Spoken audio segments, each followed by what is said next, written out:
কিন্তু ইউনূস সাহেব, আপনি তো রেফারি, আপনি তো আম্পায়ার, আপনি তো ইউনূস সাহেব নোবেল প্রাইজ পাওয়া লোক। আপনার বিচারে কি বলে সেই চক্রান্ত চলছে যাতে ধানের শীষ নিয়ে প্রকৃত সময়ের মধ্যে আমরা ইলেকশনে না আসতে পারি। ছেলেরা নতুন দল করবে, আমি অভিনন্দন জানাই বন্ধুরা। কিন্তু যদি কিংস পার্টি করে গাছেরটাও খামু তলারটাও কুড়ামু, সেই দল কিন্তু বাংলাদেশে হবে না, করতে দেওয়া হবে না বন্ধু। বাপের বেটারা যদি হও, আমার সন্তানেরা, তোমাদেরকে আমি স্নেহ করি। রাজপথে আসো, খেতের আইলে আসো, শ্রমিকের বস্তিতে আসো, গরিবের কুড়ে করে আসো, সেইখানে এসে রাজনৈতিক দল করো, তোমাদেরকে আমরা অভিনন্দন জানাই। কিন্তু রাজ সিংহাসনে বৈশা রাজ মুকুট মাথায় দিয়া হামকি হনুরে সেই দল করতে দেওয়া হবে না বন্ধুরা।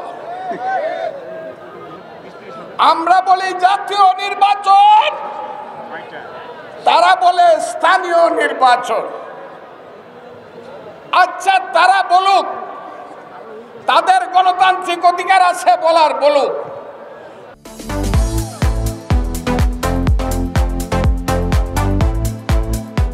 কিন্তু ইউনূস সাহেব, আপনি তো রেফারি, আপনি তো আম্পায়ার, আপনি তো ইউনূস সাহেব নোবেল প্রাইজ পাওয়া লোক।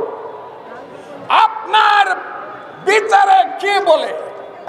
ও জামাতে ইসলাম, ভুলে গেছেন গা? এক দফা এক দাবি, আপনারা ইসলাম করেন, মিথ্যা কথা কর না। হ্যাঁ, ভুলে গেছেন?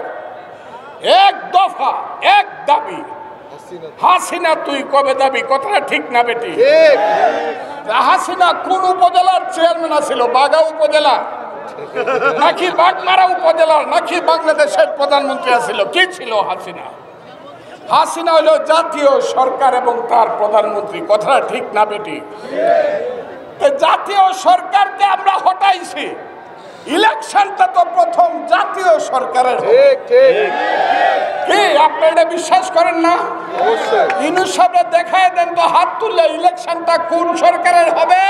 জাতীয়। হাত তুলেন, হাত তুলেন।